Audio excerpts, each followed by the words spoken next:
Jeg ønsker at være fri. Pludselig står jeg med et ben i 2 lejre. Datidens drømme kan nu konstateres, men virkeligheden er fremmed for den, jeg erindrer i mine drømme. Mens kronerne på træerne skifter farve, og aftenerne skiftevis bliver kortere og længere, så mærker jeg, at hvad der engang føltes trygt, nu er ligesom en sko, der trykker. De samme sanser sanses ikke længere på samme måde. Jeg har forladt den verden, jeg kender, fordi jeg ønsker at være fri. Mit forsøg på at passe ind føles håbløst, da jeg ingen retning har. Jo vist, en åben himmel stadig rammer min sjæl.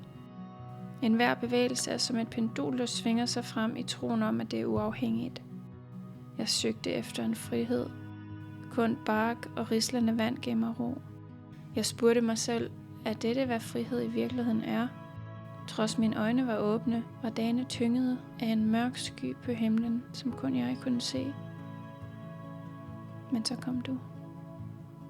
Nu ønsker jeg ikke længere at være fri.